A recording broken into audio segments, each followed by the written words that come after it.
Salut à tous, j'espère que vous allez bien. Retour sur la victoire du Barça 3-0 contre Brest en images. On y va, c'est parti.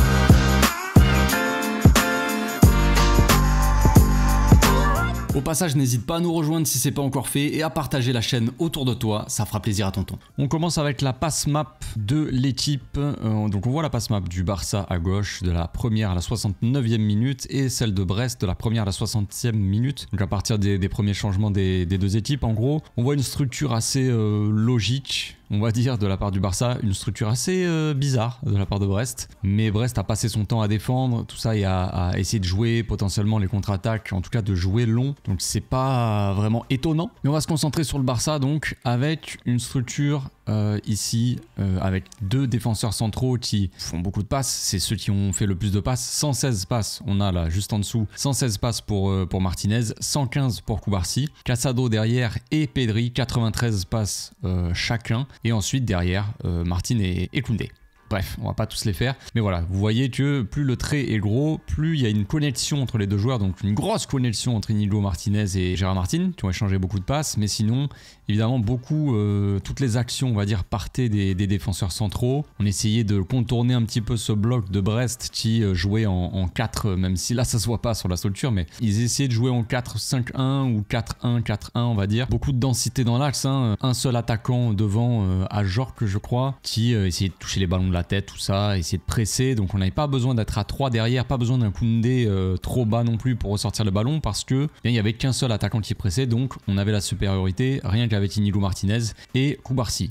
En plus, rajouter à ça la qualité de passe des deux défenseurs, la facilité pour eux de trouver toujours à l'intérieur aussi Pedri et Casado, on le voit ici. Cubarsí qui échangeait beaucoup avec Koundé, Casado, Íñigo et même Pedri un petit peu moins, mais un petit peu quand même. Íñigo Martínez, de son côté Gérard Martin, Pedri et aussi un petit peu Casado et donc Cubarsí. Ce quadrillage un petit peu ici, les latéraux qui sont au niveau des milieux de terrain, on le voit un petit peu plus haut, avec des Koundé et des Gérard Martin qui n'hésitaient pas à se projeter évidemment en phase d'attaque quand on était très haut. Ils faisaient les appels un peu dans les couloirs avec un Koundé quand même un petit peu plus offensif peut-être qu'un Gérard Martin, donc en début de match. Le double pivot Casado et Pedri qui fonctionne très très bien, on va le voir tout à l'heure en image, mais toujours très proche, qui ferme beaucoup l'axe aussi en phase de défense, en phase de contre-pressing et qui se trouve très souvent aussi, qui sont très proches l'un de l'autre pour toujours apporter une solution pour éviter qu'il y en ait un qui soit trop seul, qui perde la balle, tout ça. Ça fonctionne très très bien, la paire, là, le double pivot Casado-Pedri, c'est assez magnifique. Dans les demi-espaces, on a Fermín López et Olmo. Fermín López qui a beaucoup été trouvé en première mi-temps principalement. Dani Olmo qui a été un petit peu moins trouvé, j'ai trouvé. Mais Fermín, le problème c'était dans la finition, on va dire, dans la fin des occasions. La dernière passe, le tir, tout ça, à chaque fois c'était pas énormément précis quoi. Toujours un Lewandowski en pointe. Là pour le coup on a déjà vu souvent ensemble Lewandowski qui des fois se retrouvait au niveau de Pedri très très bas en fait pour aller chercher les ballons. Là c'est pas ce qu'on a. On a un Lewandowski quand même assez haut, qui est resté positionné assez haut en point d'appui, et ça permet au Barça de trouver des solutions. Peut-être que aussi, vu qu'on avait cette facilité à sortir les ballons, Lewandowski n'avait pas besoin de jouer aussi bas, donc forcément il n'a pas besoin de redescendre pour toucher les ballons. Il peut rester haut, il touchera quand même les ballons. Un Rafinha dans le couloir droit avec Olmo assez proche, ça c'est peut-être dû au fait que Olmo échangeait de temps en temps sa position avec Rafinha et même avec Koundé. Quand Koundé est monté, Rafinha rentrait dans l'axe, on avait des fois un Dani Olmo ici dans cette zone là. On va le voir peut-être en séquence, je sais plus si je l'ai montré à un moment, mais il me semble que oui. Bref, on voit ici, on va regarder un petit peu la structure de l'équipe. Donc ce qu'on voit ici, c'est un Koundé quand même un poil plus bas. On a Rafinha dans le couloir, on le voit pas très bien sur cet angle là, mais voilà. Cubarsí et Íñigo Martínez dans l'axe, le double pivot, Dani Olmo et Fermín López dans les demi-espaces, Lewandowski en pointe, Gérard Martin dans le couloir gauche et Rafinha donc dans le couloir droit. On a Pedrito qui va trouver Dani Olmo qui va longer sur Rafinha qui a toujours cette course aussi, qui part du couloir. Vous savez, on en a parlé, Rafinha, il est bon, il est meilleur dans l'axe, il apporte plus à l'équipe en jouant de manière axiale dans ces zones-là. mais on a besoin de quelqu'un qui étire un petit peu la défense et qui mange un petit peu la ligne pour justement soit être disponible, soit justement étirer cette défense-là pour éviter qu'elle soit trop compacte. On a eu ce problème-là contre la Real Sociedad par exemple, quand il n'y avait pas Lamine Yamal et qu'on n'avait pas trop de solutions. On avait mis Fermin Lopez à droite, Fermin Lopez abandonnant énormément le couloir, laissant Koundé un petit peu trop seul, ce qui faisait que la Real Sociedad, ils n'avaient pas besoin de vraiment trop écarter, ils pouvaient rester compacts dans l'axe et il n'y avait pas vraiment de danger dans le couloir. Là, Rafinha est écarté énormément et ensuite, une fois qu'il avait le ballon, il rentrait dans l'axe pour laisser Koundé prendre le couloir. Bon, là, en l'occurrence, Koundé était assez bas et il n'y a pas eu besoin, mais voilà, un Rafinha qui partait du couloir pour rentrer dans l'axe la plupart du temps. Et s'il n'était pas dans le couloir, eh bien, il y avait toujours quelqu'un dans le couloir pour étirer la défense. Donc, Rafinha va tenter un tir qui va être contré, on va repasser par derrière et là, on va voir toute la qualité de Koubarsi, hein, évidemment, la masterclass de Koubarsi, grosse masterclass de la part de Pedri, voire même peut-être de Casado aussi, qui a fait un très gros match, mais Koubarsi qui a fini d'ailleurs homme du match, même si au final Lewandowski il a mis un doublé, mais Koubarsi a tellement été monstrueux, tellement été juste, tellement été partout en fait, on va le voir tout au long de la vidéo, mais monstrueux quoi. Donc il mérite aussi son MVP du match, lui qui en a déjà 2 en Ligue des Champions à seulement 17 ans, mais bref c'est pas grave. Donc là toujours cette volonté de la part de Koubarsi de trouver cette passe là qui va casser des lignes, on le voit ici, bon il y a Gérard Martin qui est laissé seul, à l'image de ce qu'on peut faire, essayer de faire en tout cas avec Rafinha, le laisser un petit peu seul dans le couloir. Il y a tout ce bloc du Barça là qui est sur la droite et donc ça laisse Gérard Martin, ou quand il y a Baldé c'est Baldé, ça lui laisse la place, disons, pour attaquer ce couloir et être un petit peu seul. On a Pedri d'ailleurs qui fait signe à Koubarsi de lui donner, où il y a Inigo aussi qui attend le ballon, qui est là, voilà. Mais Koubarsi, laissez-le faire, ne vous inquiétez pas pour lui, il a toujours la vista. Donc là, il va casser la ligne sur Fermin Lopez qui souvent venait se proposer ici dans cette zone, dans cette diagonale. On l'a souvent vu Koubarsi chercher à casser des lignes en diagonale, soit pour le milieu intérieur gauche, soit, donc en l'occurrence ici Fermin, soit Lewandowski même. Et donc là, il nous sort une belle passe, tac, qui va casser la ligne. Fermin qui essaie de contrôler en orientant son corps, quoi, contrôle orienté pour éviter de ralentir le jeu et de jouer assez vite. Bon, il y aura une faute sur lui. C'est pas de sa faute pour le coup, c'est pas un contrôle manqué, c'est juste qu'il a voulu jouer vite, il s'est fait rentrer dedans. Donc là c'est la séquence du penalty. Vous savez quand on a gagné le penalty quoi. Au départ de l'action, on a quand même une grosse séquence de possession. Bon, on a eu quand même la plupart du temps la balle contre Brest, donc c'est pas étonnant. Ça part d'une petite passe encore une fois de Koubarsi qui va casser des lignes sur Casado. Casado qui va faire aussi le bon geste. On voit ici Pedri qui est un petit peu loin, entre guillemets, le double pivot. Pedri qui est pas très proche de Casado. Il a quand même Olmo dans la zone, mais là Casado, ce qu'il va faire, c'est très bonne chose, hein. On a déjà un premier cassage de ligne, on va dire, parce qu'il n'y a pas vraiment de ligne, mais Koubarsi qui joue vers l'avant, vers Casado qui est seul. Là on a donc ce milieu, comme je le disais, on va dire à 5, il jouait plus ou moins en 4-1, 4-1 avec un 6 on va dire et 4 milieux, plus que vraiment il n'y avait pas une ligne de 5 quoi. Donc le joueur là de Brest il va essayer de se jeter, presser fort Casado qui va avoir la vivacité toujours et se retourner aussi face au jeu, tac, rapide pour trouver Fermin Lopez. En une passe, voilà, contrôle passe, c'est très simple de toute façon. La manière dont joue Casado elle est très simple, c'est toujours simple et efficace. Et c'est ce qu'on demande à ces milieux du Barça. C'est pour ça que Pedri et Casado ça fonctionne autant. Ce Pedri aime bien avoir un petit peu plus la balle et faire des dribbles ou faire la petite passe sympa. Et Casado, c'est toujours le mec à côté, c'est monsieur propre, tu vois. Ça va être le gars qui va jouer très très simple, le plus simple possible, qui va orienter le jeu quand il faut orienter le jeu. Mais là, voilà, il n'y a pas besoin de garder la balle 100 ans. Il fait son contrôle et direct il se retourne, il voit Fermin dans le dos du milieu, entre le milieu et la défense, et il lui donne quoi. Donc après, il va y avoir récupération, il va être taclé, mais Olmo qui va être assez proche aussi. Ça, c'est assez intéressant aussi, le fait que Fermin, dans ce demi-espace gauche, et Olmo jouent assez proche, parce que du coup s'il y a perte de balle, Olmo il peut être directement là à la récupération. Bon, Olmo il va se louper, il va vouloir amener un petit peu le ballon et servir Gérard Martin. Ça va être récupéré par Brest, mais on va rapidement quand même récupérer le ballon. Gérard Martin donc il va servir en retrait Pedri, et là dans cette zone voilà on a toute la qualité de Pedri. En fait Pedri c'est bon, mis à part le fait que ça soit un des meilleurs milieux de terrain du monde, mais c'est pas ça que je voulais dire.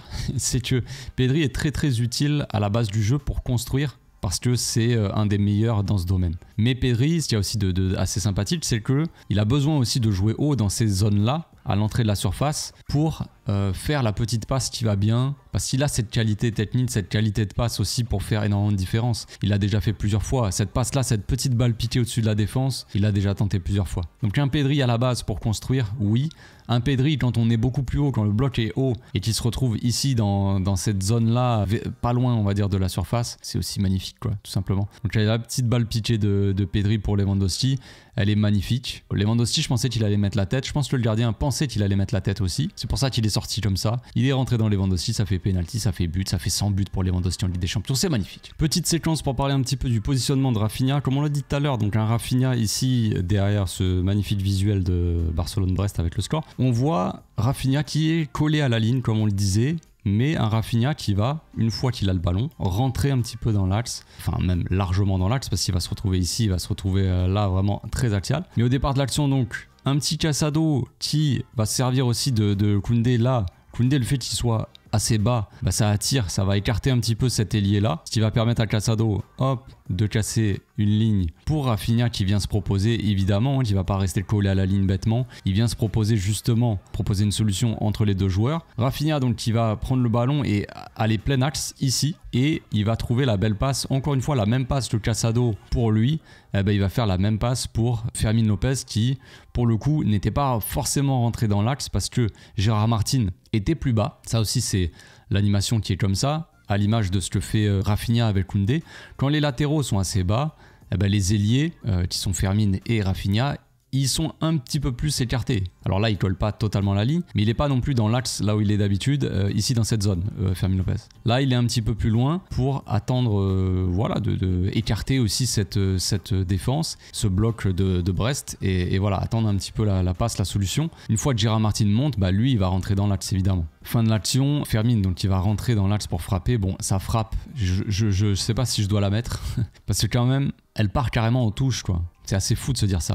Elle est tellement dévissée qu'elle part en touche. Donc c'est ce qu'on disait tout à l'heure, Fermin, je l'ai trouvé intéressant dans ses propositions. Le fait qu'il soit toujours disponible, qu'il ait plein de volonté, ça c'est bien. Mais dans l'exécution, dans la finition des actions, que ce soit la dernière passe ou le tir comme ça, c'était assez mauvais. Autre séquence pour parler du placement de Rafinha, cette fois-ci on va avoir quelque chose de différent et là on pourrait dire que même l'appel de Rafinha déclenche la course de Koundé et le positionnement de Koundé. On a Rafinha qui au départ de l'action fait un appel dans la profondeur, mais il va, hop, il voit que Pedri ne lui donne pas. Ici, soit Pedri lui donne dans la profondeur, dans le dos du latéral, et Rafinha peut faire sa course dans le couloir, voilà, sa course en profondeur. Là, il voit que Pedri la donne à Casado, donc qu'est-ce qu'il fait Rafinha? Il s'adapte. De toute façon, ça, on l'a déjà dit, ça, je l'ai toujours dit, Rafinha, au niveau des appels, je pense qu'il n'y a pas beaucoup de joueurs qui sont meilleurs que lui dans ce domaine-là. On pouvait le critiquer à une époque sur sa finition, tout ça, on l'a tous critiqué à juste titre, quand il loupait des occasions de fou et tout. Mais en termes d'appel, Rafinha, il a toujours été monumental, et là, ça le prouve encore une fois, cette action-là, où il a l'intelligence de pas faire sa course bêtement dans la profondeur, alors que, voilà, il modifie sa course pour toujours apporter une solution. Cela, dites-vous, s'il fait sa course dans la profondeur, eh ben, au bout d'un moment, il va être hors jeu.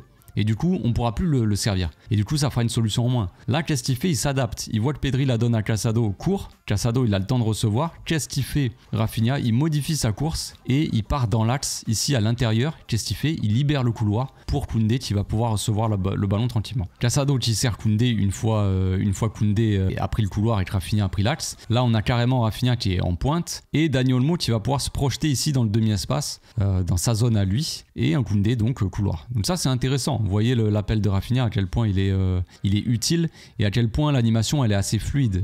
Rafinha, il colle la ligne au départ de l'action, il fait un appel, il modifie son appel, il prend l'axe, et quand il prend l'axe, Koundé prend le couloir. Il y a une petite action entre Olmo et Lewandowski, ils n'arrivent pas à se faire un petit 1-2, on repart. Koundé qui la donne à Casado, Casado qui la donne à Pedri, Pedri qui la donne à Gérard Martin. On passe de l'autre côté, on fait un petit escalier, on change de côté. Gérard Martin qui n'a pas forcément de solution devant lui parce que Fermin était très axial et que là il n'avait pas forcément d'appel pour le coup, il me semble. Et donc il va repasser derrière sur Pedrito. Hop, Pedrito qui va contrôler. qui va lever les yeux direct. Qu'est-ce qu'il a? Il a Casado à côté de lui. Il a Fermin dans le demi-espace gauche. Il a Rafinha et Lewandowski, ils sont très collés, donc il peut donner un des deux, évidemment, là, dans cet axe-là. C'est un peu risqué, on va dire.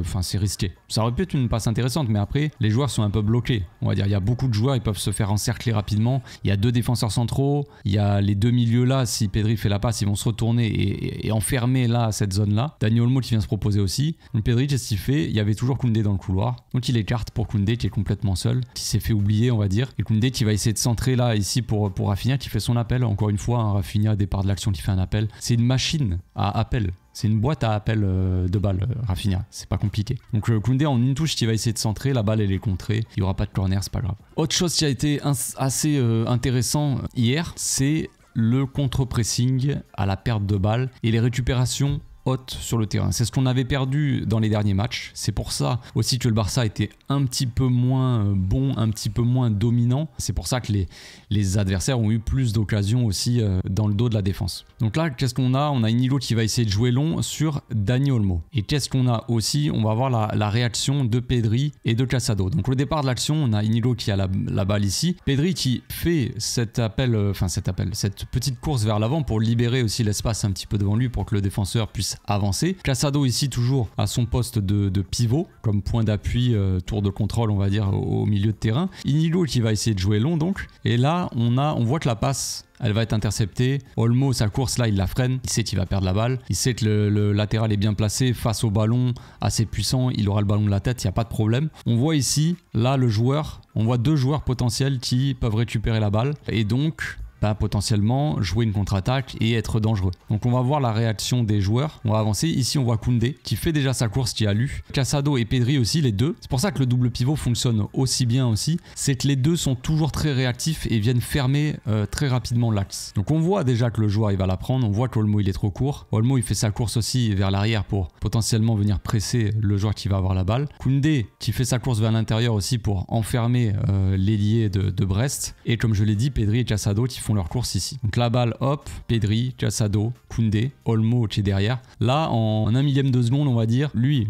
le joueur le plus dangereux qui aurait pu recevoir le ballon, on va dire, qui était un petit peu le plus libre, et bien il se retrouve encerclé, encadré par 4 joueurs directement. Plus Koubarsi qui est derrière ici pour couvrir au cas où. Casado va venir poser le jeu direct. Et c'est fini, il n'y a plus d'action. Donc contre-pressing très efficace hier. Petite séquence intéressante concernant les passes, les relances, le cassage de ligne aussi, le pressing. On voit que Brest, bon, ils ont pris un but assez rapidement, ce qui a évidemment changé la physionomie du match très rapidement, parce que si Brest arrive à tenir le résultat à la mi-temps, au bout d'1 heure de jeu, s'il y a toujours 0-0, le match est forcément différent. C'est logique. Là, on a marqué quand même assez rapidement. Certes, on a eu énormément d'occasions et on n'a pas réussi à marquer, alors que franchement, on aurait pu finir si on avait été un petit peu plus efficace, si on avait eu cette efficacité du début de saison, disons, on aurait pu peut-être rentrer à la mi-temps, entrer au vestiaire avec 2 ou 3-0, je pense. Donc même si c'était pas le cas, on a quand même changé la physionomie du match en marquant à la 7e, 8e minute une équipe de Brest qui presse assez haut. On voit ici l'attaquant qui est au niveau de la surface et les 4 milieux derrière, la ligne de 4 avec probablement le 6 qui doit être pas loin, un peu plus bas. Et qu'est-ce qu'on a? On a un Casado qui va casser une première ligne de pressing en trouvant Olmo qui vient se proposer ici. Là, le 6 doit être là, j'imagine, à moins que ça soit latéral, je sais plus exactement. Mais déjà, on a cette passe-là. On a Koundé, évidemment, les latéraux, on le voit ici, qui sont au niveau du double pivot. Donc les latéraux sont pas très très hauts. Les défenseurs centraux sont très écartés pour laisser la place à soit Pedri, soit Casado de venir demander le ballon ici dans l'axe. Comme ça, on a ce triangle-là. On a des triangles un peu partout entre le gardien, Casado là par exemple, Koubarsi, Koundé, Olmo, Casado, voilà. On a des lignes de passe assez intéressantes. Et le fait que Koundé soit aussi écarté, ça peut peut-être potentiellement attirer celui-là qui va pas totalement fermer l'axe, on va dire. Et après, il y a la place pour casser la ligne sur Dani Olmo. Olmo qui va servir Rafinha. Rafinha, on le voit encore une fois, qui colle la ligne ici, mais qui va rentrer dans l'axe. On a l'appel d'Olmo aussi dans le dos, ici, qui vient attirer, qui vient libérer un peu l'espace pour que Rafinha justement rentre dans l'axe. Rafinha va jouer sur Casado, qui va lui rendre la balle d'ailleurs. Et là, Rafinha va se retrouver ici, donc à la place de Pedri. Pedri qui a pris plus ou moins la place de Dani Olmo, vous voyez. Olmo qui a pris la place de Rafinha. Donc vraiment, on a toujours cette liberté des joueurs et ces échanges de position. Vous savez, on avait parlé déjà de ça depuis le début de la saison. Le mouvement des joueurs qui se proposent un petit peu partout. Rafinha qui sort il était de base au départ de l'action ailier, collé la ligne, là il se retrouve en double pivot à côté de Casado, mais c'est pas un problème parce que devant on a Fermin Lopez qui joue ailier, on a Lewandowski qui revient demander le ballon assez bas, on a Pedri à la place de Dani Olmo comme je l'ai dit, Olmo à la place de Rafinha, voilà, et le jeu fonctionne toujours aussi bien. Et Rafinha, qu'est-ce qu'il va faire? Encore une fois, il va se servir du latéral pour, vous voyez le joueur là ici de Brest qui s'attend à ce que Rafinha fasse la passe sur le côté, sur le latéral, ce qui est assez logique, et lui il va casser la ligne pour Lewandowski. Donc encore une fois, du cassage de ligne, des passes qui cassent les lignes, moi c'est un grand plaisir de voir ça. Ensuite là on a Gérard Martin qui va faire une passe intéressante, encore une fois on l'avait souligné hier dans le débrief, mais qui va essayer de trouver un maximum quand c'est possible et quand il ose le faire aussi évidemment, parce qu'il n'a pas toujours fait ça non plus pendant le match, mais là il trouve cette passe aussi compliquée pour Robert, c'est pas facile à faire, et moi c'est ce que j'aimerais que Baldé fasse un petit peu plus par moment, qu'il essaie de tenter un petit peu cette passe à l'intérieur du jeu. Là où il est bon Baldé, c'est justement de percer à l'intérieur du jeu en courant, en portant le ballon, mais par la passe il le fait moins souvent. Donc là Gérard Martin qui trouve Lewandowski, donc là la passe est sympa et ça aurait pu déboucher sur quelque chose d'intéressant, mais voilà, Lewandowski qui essaie de centrer, la balle elle est contrée, c'est dommage parce que Olmo était complètement seul. Si Lewandowski arrive à piquer le ballon pour Olmo et Olmo nous fait une reprise de volée ou un truc dans le genre, ça peut faire un but magnifique, hein, avec une belle séquence de jeu de passe, tout ça, dommage, il n'y aura pas but. Nouvelle séquence, on va parler un petit peu de Koubarsi encore une fois, et on va parler un petit peu des postes aussi. Regardez où est Dani Olmo, encore une fois, Rafinha qui est rentré dans l'axe juste avant, donc Dani Olmo qui a pris sa place. Toujours comme je l'ai dit, ce changement de poste entre les joueurs, cet échange de poste où on a besoin d'un ailier toujours qui attire ce latéral. Regardez le latéral, comment il se comporte du coup. Si jamais Inigo Martinez fait une transversale pour Dani Olmo, bah le latéral là, vous voyez, il regarde, il a un œil sur Dani Olmo. Dani Olmo en plus qui va, hop, écarter un petit peu, donc le latéral il est obligé de faire attention à Olmo, donc il va pas forcément coller totalement son défenseur central, il va forcément écarter un minimum, tu vois. Donc c'est pour ça que je dis que les ailiers ils doivent un petit peu écarter pour étirer un peu cette défense, et il faut qu'il y ait quelqu'un là. S'il y a personne ici, le latéral il a pas besoin de s'occuper de quoi que ce soit, et il va fermer un petit peu plus l'axe, et du coup on aura moins de solutions dans l'axe, donc moins de danger sur la cage adverse. Donc qu'est-ce qu'on a aussi ici? On a Inigo qui a le ballon, donc Pedri qui a un petit peu avancé comme d'habitude, comme j'ai dit tout à l'heure, pour laisser de la place un peu à Inigo, pour éviter que les défenseurs ils sortent, enfin les milieux ils sortent sur Inigo pressé. Pedri, qu'est-ce qu'il fait? Il fait sa course vers l'avant, comme ça il lui libère un petit peu d'espace. Là qu'est-ce qu'on a aussi?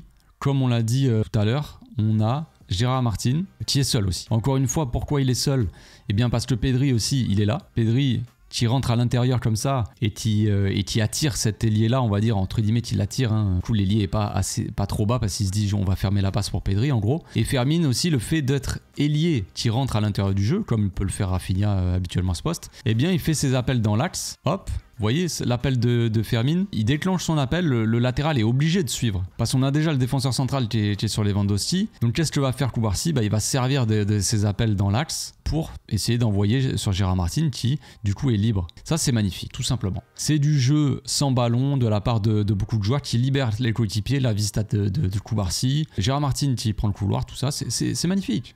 C'est magnifique, c'est du football. Petite séquence de pressing et aussi pour montrer à quel point Koubarsi était partout sur ce match-là, comme on l'a dit tout à l'heure. Là, on a un pressing, comme souvent avec ce Barça-là. Rafinha qui va presser de manière assez axiale, on va dire, il va presser plutôt les centraux. Et une fois que le latéral adverse touche un ballon sur le côté, et une fois qu'il est un petit peu collé à la ligne, on va essayer de l'enfermer. Mais qui va venir presser le latéral? C'est pas notre ailier, c'est notre latéral. Et c'est ce qu'on a vu très souvent cette saison, depuis le début de la saison. Et on voit Koundé qui vient donc presser très haut le latéral avec Rafinha du coup qui vient enfermer le latéral de l'autre côté, qui arrive depuis l'axe pour enfermer, vous voyez son mouvement ici, il vient empêcher la passe en retrait pour le défenseur central. Donc là ce qu'il y a aussi, c'est qu'il faut qu'il y ait les autres qui fassent les efforts, que ce soit Olmo ou que ce soit Lewandowski, pour empêcher la passe justement dans l'axe pour le joueur, qu'il n'ait pas trop de solutions. Et qu'est-ce qu'on a là? Qui c'est qui vient presser l'ailier adverse, parce que le latéral est pris par notre latéral, et généralement c'est le défenseur central qui coulisse et qui vient marquer l'ailier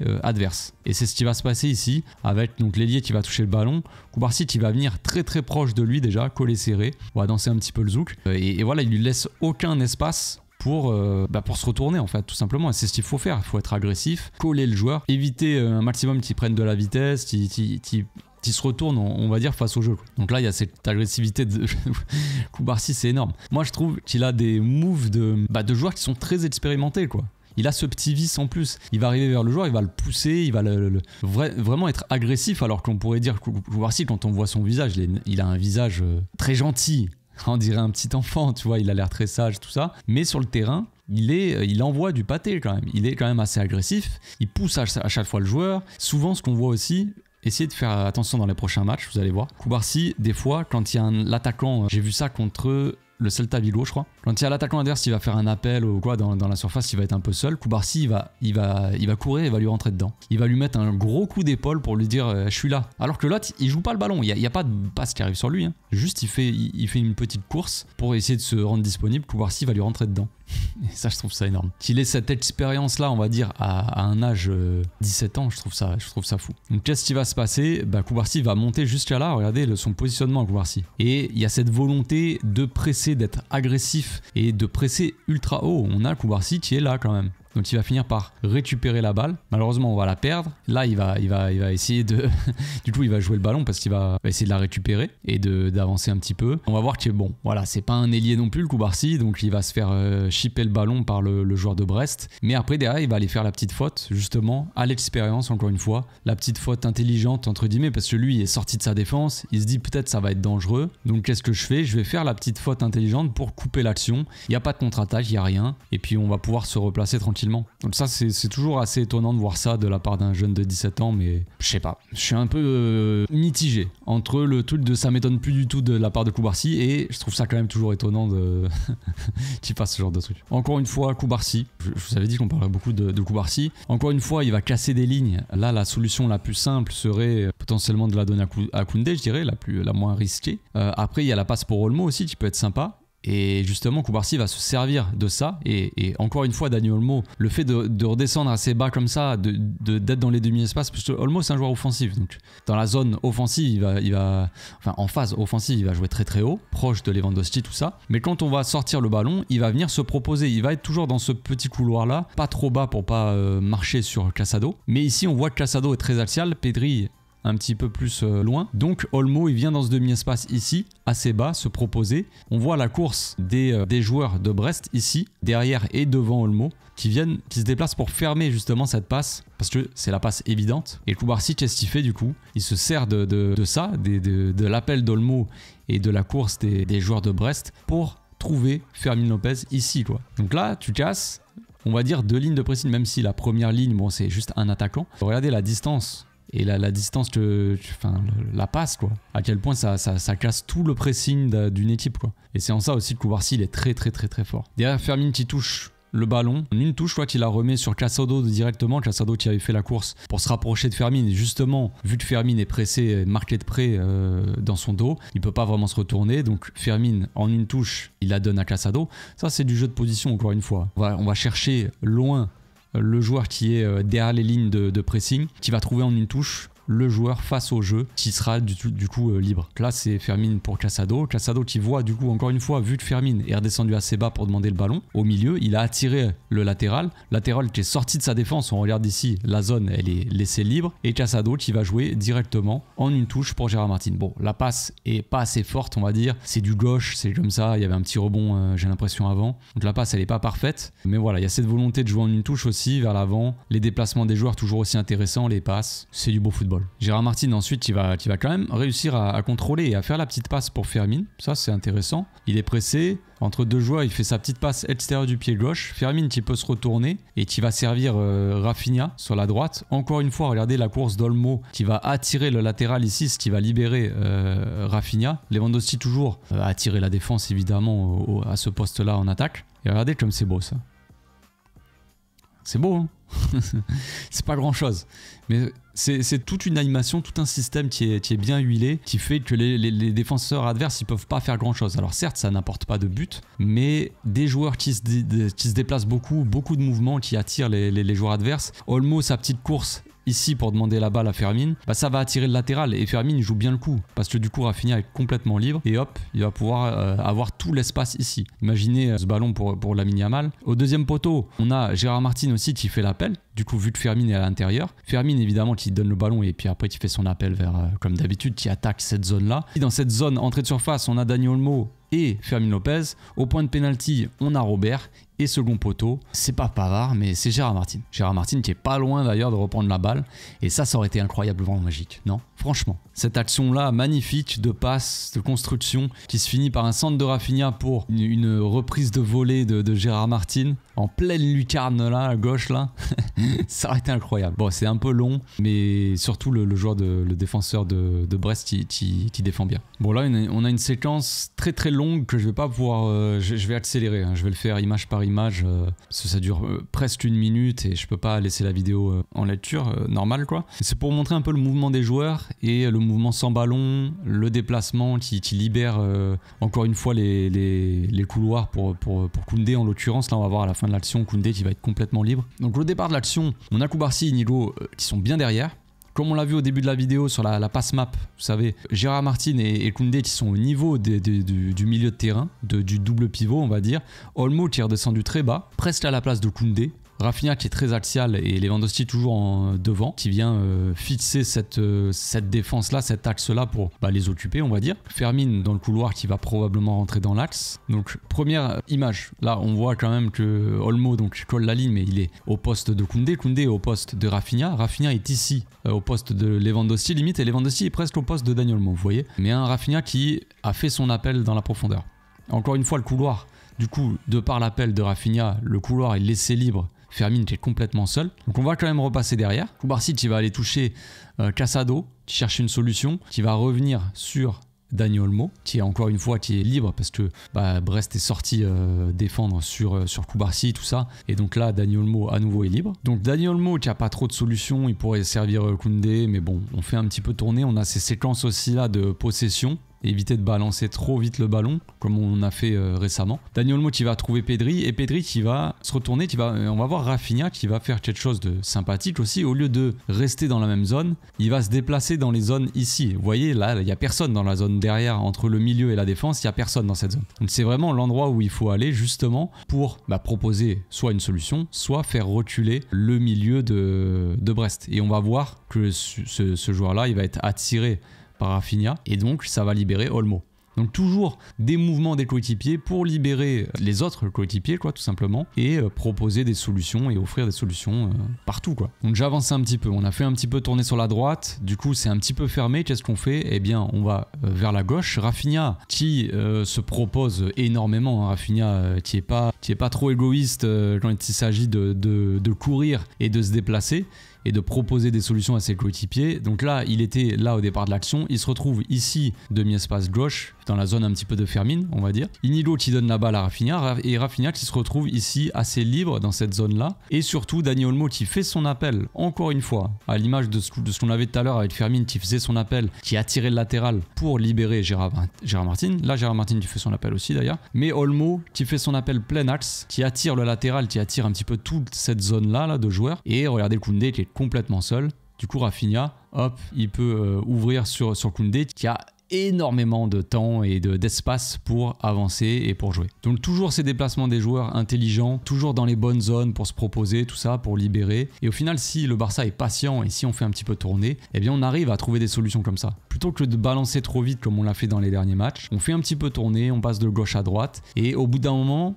vu que les joueurs font beaucoup de mouvements, se proposent énormément, on va avoir forcément une solution. Petite séquence, ça représente bien le match de Koubarsi et de Pedri en fait, tout simplement. J'étais obligé de mettre un petit peu une action de Pedri. Je sais qu'il y en a dans la... Si je mets pas de dribble de Pedri, ils vont me dire ouais, t'aurais dû mettre les dribbles de Pedri. Mais c'est une analyse, ce n'est pas des highlights de Pedri. Donc au départ de l'action, Brest essaie de jouer dans le dos de la défense du Barça. Koubarsi qui se retrouve, qui a échangé de poste avec Inigo. Bon, je sais pas pourquoi, mais sur l'action, il y a dû avoir une course d'un joueur qui fait qu'ils ont échangé. Mais Koubarsi qui va être là, donc dur, encore une fois, agressif, dur sur l'homme, qui va récupérer le ballon et qui va pouvoir relancer tranquillement. Pedri qui vient réclamer un petit peu le ballon dans cette zone. On a Casado qui lui dit tranquille.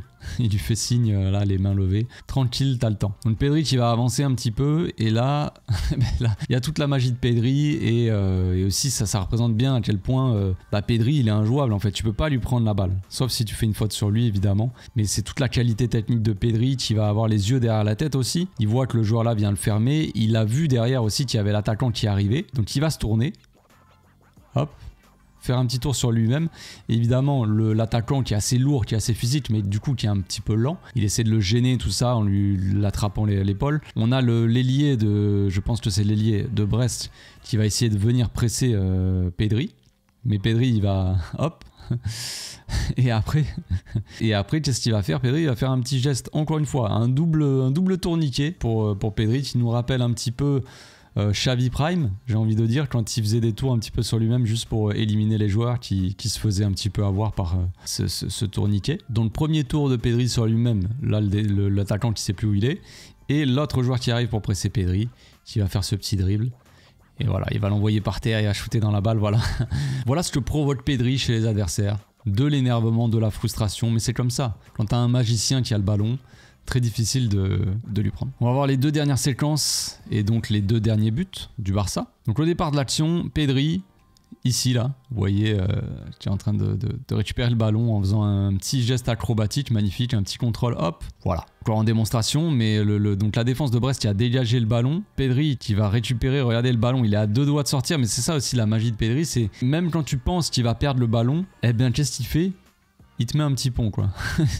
C'est magnifique. Donc après on a un petit jeu dans les petits espaces. Lewandowski qui se bat bien pour garder le ballon, qui sert Pedri derrière. Et là qu'est-ce qu'on a? On a des joueurs qui sont très proches. On a Casado qui est venu se rapprocher. Toujours comme je l'ai dit en début de vidéo, toujours Casado et Pedri qui essaient de se rapprocher un maximum dans les petits espaces comme ça quand il y a un pressing adverse pour proposer des solutions et jouer un petit peu le tiki-taka, le fameux, pour essayer d'échapper au pressing adverse. Donc Pedri qui va trouver Casado, qui va trouver Fermin. Encore une fois, hein, Casado, simple, efficace, jeu en une touche tout simplement. Et Fermin qui va pouvoir servir Dani Olmo ici. Dani Olmo qui va pas attaquer le ballon et du coup qui va la perdre. Donc perte de balle, mais qu'est-ce qu'on a? Casado qui il y a 2 secondes était là, il est là maintenant. Et qu'est-ce qui se passe? Bah, Casado vous connaissez maintenant, vous avez vu un petit peu depuis le début de la saison. Qui dit Casado dit Dyson.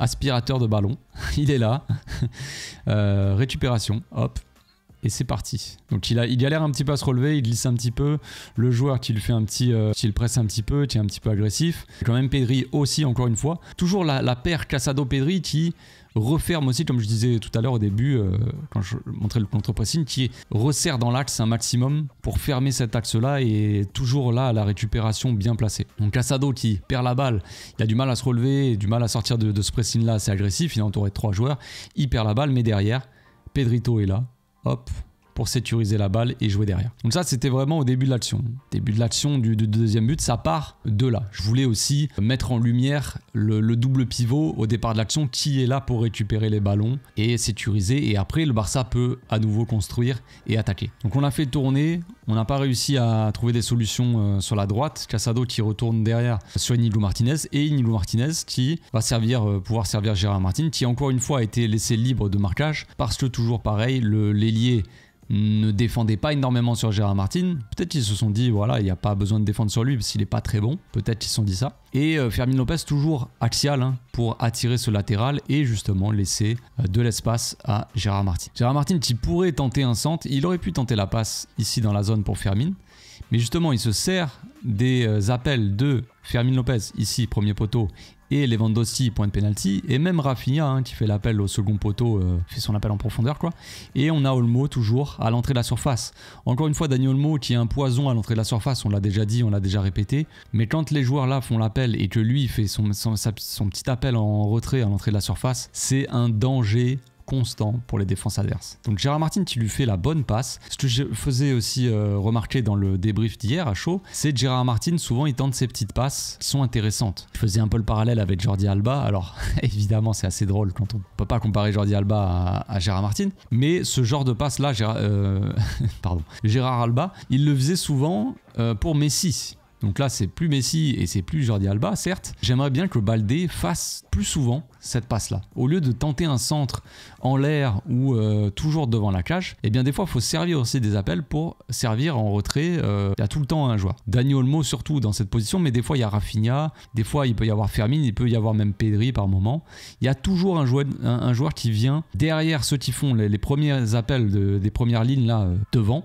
Il y a toujours un joueur en retrait qui est là à l'entrée de la surface. quasiment tout le temps. Donc là, Olmo, après, la qualité hein, pour feinter, pour dribbler un petit peu le joueur, il fait une feinte de tir, on va dire, il s'amène le ballon, il fait face au goal. Un petit peu de chance, un petit peu de réussite aussi, parce que le goal, il a pas fait un mauvais match en plus. Hein. Il avait sorti quelques arrêts. Dani Olmo qui essaie je pense, de tirer côté ouvert. Bon, il tire un peu proche du gardien, le gardien qui la touche, mais ça rentre quand même.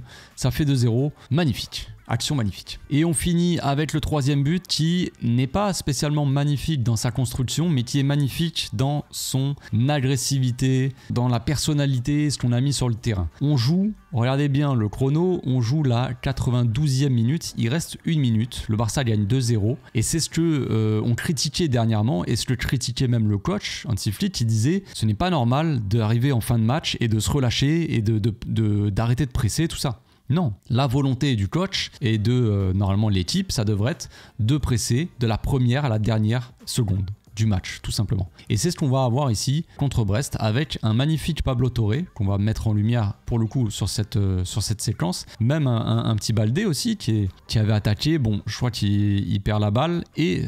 Évidemment Rafinha qui ne s'arrête jamais. Hein. Lui pour le coup, si on peut dire qu'il y a un joueur qui presse de la première à la dernière seconde, c'est Rafinha. Donc là directement, perte de balle, le joueur de Brest il va toucher, je sais pas si c'est un ailier, je sais plus qui c'est là, ou un milieu de terrain, mais... Très rapidement, Pablo Torre qui vient harceler le porteur du ballon, Rafinha qui vient enfermer de l'autre côté. Donc là, le joueur n'a pas le choix d'essayer de s'en sortir, mais voilà. Il n'y a pas faute en plus de la part de Pablo Torre, c'est très bien joué.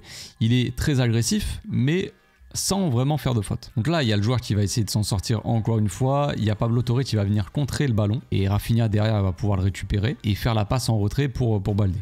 Donc encore une fois, cette agressivité, cette volonté de presser, tout ça haut. Même si Pablo Torre il était rentré il n'y a pas longtemps, il y a quand même la volonté d'être agressif. Voilà, vraiment de jouer quoi. De rentrer dans un match et de le jouer à fond. Voilà, et c'est la bonne mentalité de la part de Pablo Torre qui joue pas beaucoup de minutes, qui a pas beaucoup de temps de jeu, mais qui dès qu'il rentre sur le terrain, bah, il montre ça, et ben moi je trouve que c'est très positif et ça me donne envie de le revoir sur le terrain tout simplement. C'est logique. Quand t'as un joueur comme ça qui a pas beaucoup de minutes, il pourrait être démotivé, tu vois. Il a vraiment pas beaucoup joué. Même la saison dernière, il avait été prêté. La saison d'avant, il avait quasiment pas joué avec Xavi. Donc il y a moyen que le gars soit démotivé un petit peu. Qu'il ait pas confiance en lui, qu'il se dise bah peut-être je suis pas au niveau, le coach croit pas en moi. Tout ça, ça peut passer dans la tête d'un joueur. Pourtant, il rentre sur le terrain et il se donne à 100% et c'est ça qu'on veut voir. Tout simplement. Donc Rafinha qui la passe à Baldé. Baldé qui fait la petite passe. Bon, de toute façon, pas très compliqué. Il y a un joueur, donc faut forcément lui donner. Il aurait pu faire la passe en retrait à Gavi, mais bon, ça aurait rien apporté. Là, le milieu aurait eu le temps de venir fermer sur Robert. Donc là, Baldé qui va servir Robert. Robert qui va faire son petit contrôle. Puis peut-être un petit peu avec de la réussite aussi, mais son contrôle qui lui reste un petit peu dans les pieds. Le joueur qui est venu presser de manière agressive, bah du coup, il est un peu hors de portée.